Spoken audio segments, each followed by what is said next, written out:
Hello दोस्तों, good morning, सुप्रभात। स्वागत है आप सभी का हमारे नए ब्लॉग में। नए ब्लॉग की शुरुआत करने से पहले आप सभी बड़ों को मेरा प्रणाम, छोटों को ढेर सारा प्यार। मैं हूं आपकी दोस्त दीपलता, उत्तराखंड के खूबसूरत से शहर हल्द्वानी से। तो जी, कैसे हैं आप सभी? उम्मीद करते हैं कुशल मंगल होंगे और हम भी एकदम बढ़िया हैं। तो आज के ब्लॉग की शुरुआत हो रही है 3:45 हो रहे हैं।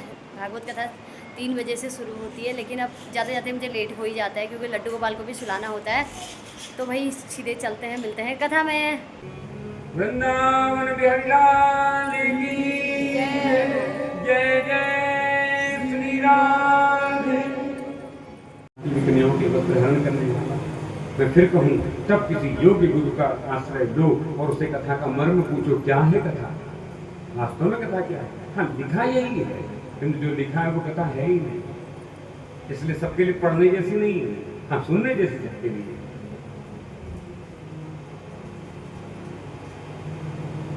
पहली बात मान लेते हैं, भगवान ने गोपियों के वस्त्र का हरण किया, गोपियां जल में नग्न खड़ी, वस्त्र मांगती, नहीं मिले तो अंत में दुर्वासी होकर के भगवान से कहती, बताओ कैसे वस्त्र मिले।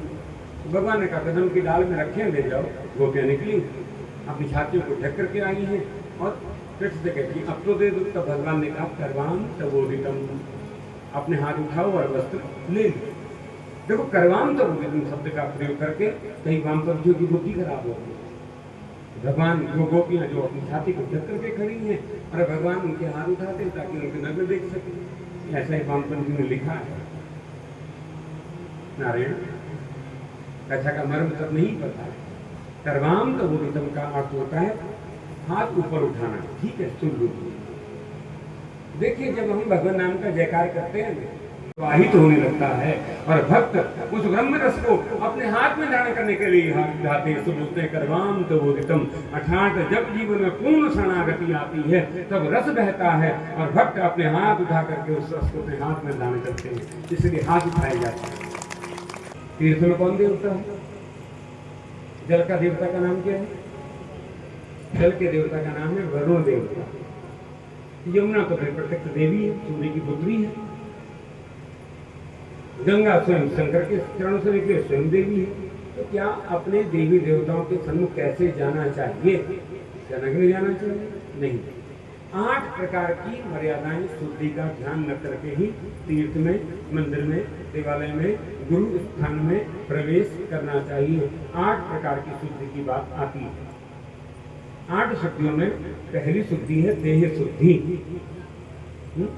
तीर्थ में स्नान की परंपरा क्या है? कैसे स्नान करना चाहिए? जैसे मान लिया आप लोग कोई तीर्थ गए, समीप में तीर्थ है कौन? हरिद्वार। हरिद्वार तीर्थ है, गंगा जी में प्रवाहित है। आजकल कांवर लेकर के लोग जा रहे हैं, मिले कोई ऐसा तो प्रणाम करो, किसी कांवरे का दर्शन हो तो प्रणाम करो, उसमें शिवत्व होता है। शिव पुराण कहता है, शिवो भूत्वा, वेद कहता है शिवो भूत्वा शिवम यजेत, वो शिव बनकर के ही शिव की पूजा में निकला। तो नजदीक में, हमारे बिल्कुल निकट में हरिद्वार है, गंगा जी है। कभी तो जाते ही हैं। हमारे वहाँ कन्या ब्याह करके आती है तो सीधे रसोई घर में नहीं डाला जाता। पहले के नियम तो थे, अब तो पता नहीं, अब तो शादी से पहले आ जाती है। तो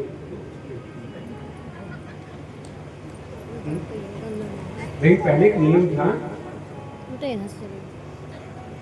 कि रसोई घर में तब डालते थे, उसके हाथ का बना हुआ तब खाते थे। नहीं, बहू को पहले गंगा स्नान कराया जाता था। ये हमारे कुल की पर्याप्त, सभी कुल, मेरे कुल में था तो आपके कुल में भी ये होता होगा। यहाँ तो एक ही परिवार कि पहले गंगा स्नान कराओ तब। तो गंगा स्नान सबने किया। कैसे स्नान करना चाहिए? अब यहाँ करते क्या है, समय देखते हैं। अब रात को 11 बजे निकलेंगे तो सुबह 4-5 बजे पहुँचेंगे, जाके स्नान करेंगे, खा पी करके वापस आ जाएंगे, दिन तक 2 बजे तक घर पहुँच जाएंगे। ये तो करते हो ना? अपराध है। क्यों? तीर्थ में स्नान की एक विशुद्ध शास्त्रीय परंपरा है कैसे स्नान करना चाहिए। पहले वहां जाओ तो पहले वहां कोई कमरा लो, कोई धर्मशाला हो, कोई आश्रम हो, कि कोई होटल हो, कोई परिचित का घर हो, पहले वहां जाओ। पहली शुद्धि है देह शुद्धि, अपने को पहले स्नान करके शुद्ध करो। उसके बाद शुद्ध धवल नवल वस्त्र पहनो, धुले हुए अथवा तो नए वस्त्र पहनो, क्योंकि देवता के समीप सदा शुद्ध वस्त्रों में जाया जाता है। दूसरी शुद्धि है वस्त्र शुद्धि। 8 शुद्धियों में पहली शुद्धि है देह, दूसरी है वस्त्र, तीसरी है काल शुद्धि। किस समय जाना चाहिए? जब तक सूर्य उदित ना हो जाए तब तक नदियों में स्नान नहीं करना चाहिए। क्यों? क्योंकि नदियां भी शयन करती हैं, उनको उठाया जाता है, आरती की जाती है, ब्राह्मण देवता उठाते हैं, जागृत करते हैं, तत्पश्चात ही स्नान करना चाहिए। अब रात को पहुंचे तो रात को स्नान किया है, टाइम से कर लेते चलेंगे, जबकि नदियां तो सोई पड़ी, गंगा जी सोई और आप स्नान करो। रात्रि के समय में गंगा इत्यादि तीर्थों में स्नान करना भी पाप कर्म के समान है। गए तो थे पुण्य कमाने, 4 काट और ले आए। देख कर राम जी को जनक नंदिनी, देख कर राम जी को जनक नंदिनी, बाग में राम देखे सिया को, सिया राम को, चारों नैना लड़ी की लड़ी रह गई, चारों नैना लड़ी की लड़ी रह गई। राम को देख कर श्री जनक नंदिनी, राम को देख कर श्री जनक नंदिनी, बाग में बस खड़ी की खड़ी रह गई, बाग में बस खड़ी की खड़ी रह गई। कुछ काम निकलवाना हो तो सूत्र यही है, बहु कतु धन लगने से। बिना मेकअप के भी तो बहुत अच्छी लग रही है, ऐसा कहो यार। घर भी खुश, तुम भी खुश, क्लेश होगा ही नहीं। आते जाते यही कहते रहोगे, सूत्र यही है, हाँ? पुणे जाके यही करना है। तो पहले स्तुति करी तो उसके रूप की। अच्छा, उससे भी बड़ा आश्चर्य क्या हुआ, एक स्त्री दूसरे स्त्री के रूप की प्रशंसा करें, जो संभव ही नहीं। प्रैक्टिकली देखा जाए तो संभव ही नहीं है। संसार में कोई स्त्री दूसरे स्त्री के सौंदर्य की प्रशंसा करती ही नहीं है, करती नहीं। तुम कितना सुंदर मेकअप करके आओ, कितना सुंदर मेकअप करके आओ, लाख रुपए खर्च करके आओ मेकअप, और आगे पूछो अपनी सखी से कैसी लग रही है, बहुत है पहला जना जड़ मुझे आंख बने हुई तू मोटे पाजल लगे रखो और तुमने कैसे लगनी है। मुस्कुराइए, कथा में है बाकी बूढ़ तब तो सर के ऊपर से निकल जाता है। जय जय गिरिवर राज किशोरी, जय जय गिरिवर राज किशोरी, जय महेश चंद्र चकोरी, जय जय चंद्र चकोरी। तो सीधे उसके ऊपर चढ़ जाते हैं। तुम्हारे मैं जिसको हूँ तुम्हारी माँ ने मुझसे ऐसा कहा, अरे पति की माँ तुम्हारी माँ भी है, लेकिन सीधे चढ़ जाते हैं, उसके ऊपर चढ़ जाते हैं। तुम्हारी माँ ऐसा है, पति वहाँ नौकरी करने गया, वही फोन कर आग लगाओ तो फोन,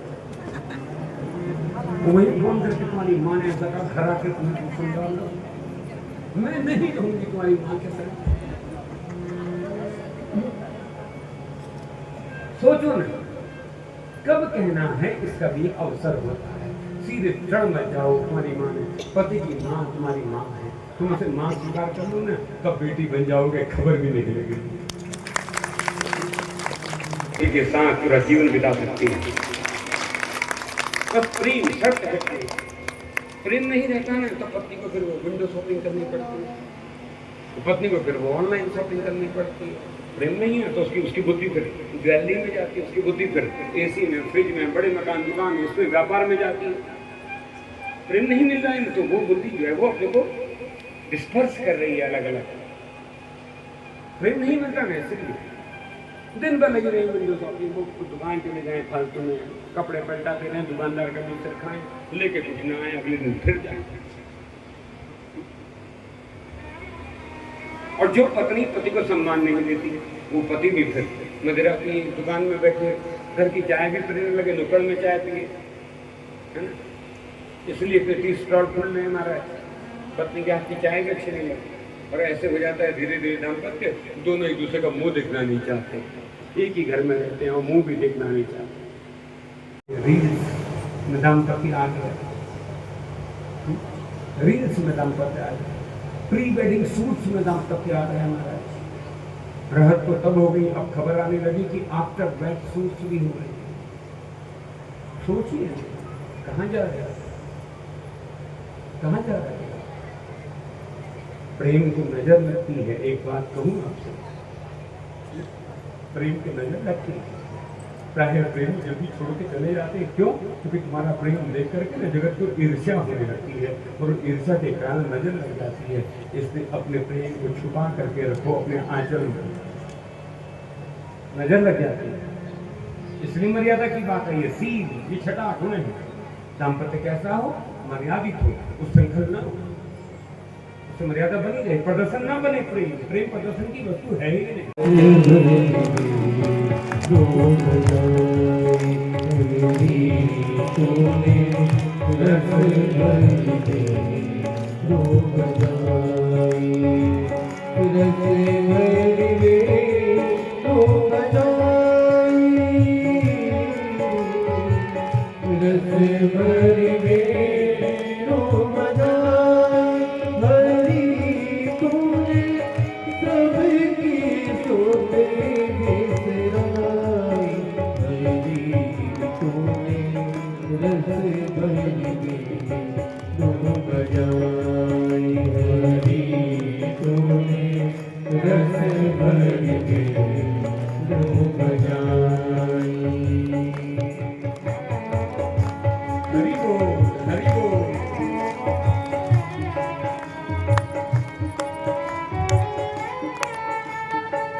वृंदारण्यम सपदरमणम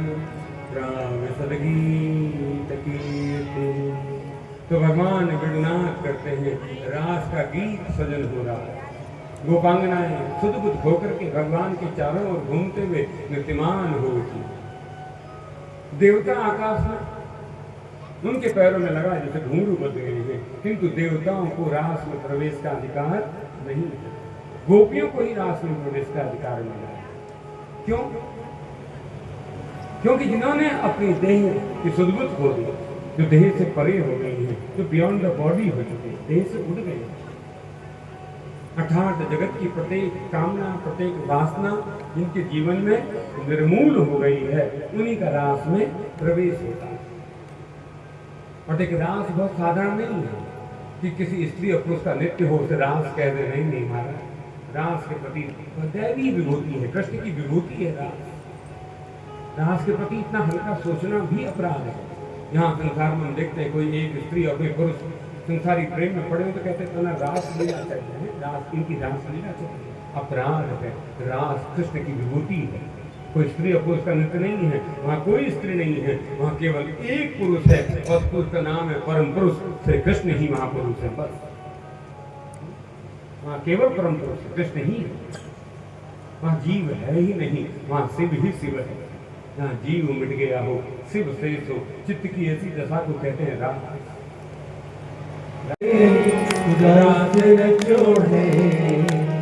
यमुना के तीर कान रचो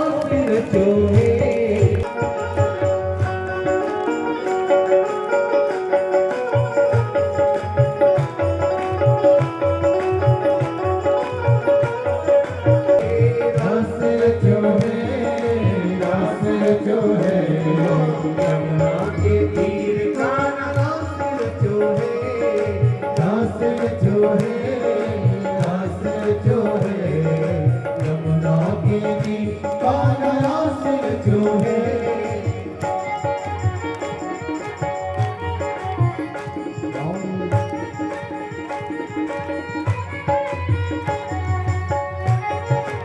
रहे सलामत हाथ सदा हो जिसने तुम्हें सजाया सजाता रही हर बार सामने तेरा किसने किया श्रृंगार सामने तेरा किसने किया श्रृंगार सामने तेरा किसने किया श्रृंगार सामने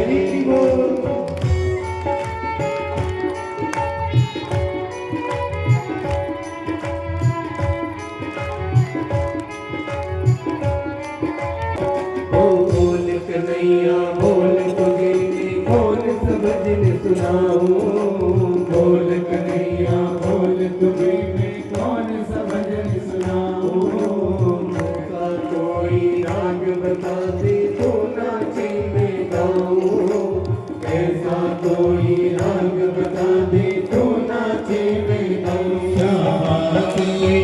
आरती कन्हैया तेरी आरती सारा संसार करेगा कर जोड़ के सारा संसार करेगा हाथ जोड़ के सारा संसार करेगा कर जोड़ के तो मैं फाइनली आ चुकी हूँ मैं अभी घर। आज बहुत लेट हो गया क्योंकि श्रीमद् भागवत कथा का आज लास्ट दिन था, कल है पारायण यानी कि भंडारा, और तो इसलिए कथा थोड़ा आज लंबी चल गई तो मुझे आने में लेट भी हो गया है, अंधेरा हो गया था। मेरा आना तो बहुत मुश्किल हो गया था भाई, मुझे तो रात को ड्राइव करने में बहुत ज़्यादा डर लगता है। तो थैंक गॉड मैं सही सलामत पहुँच चुकी हूँ घर। तो मैं इसी के साथ आज का ब्लॉग इतना ही रखता है। आई होप कि आप लोगों को हमारी वीडियो अच्छी लगी होगी। वीडियो अच्छी लगी तो प्लीज़ लाइक करें, कमेंट करें, अधिक से अधिक दोस्तों में शेयर करें। चैनल में जो नया है चैनल को सब्सक्राइब करें। मिलते हैं नेक्स्ट ब्लॉग में। जय देवभूमि, जय Uttarakhand, bye bye, take care.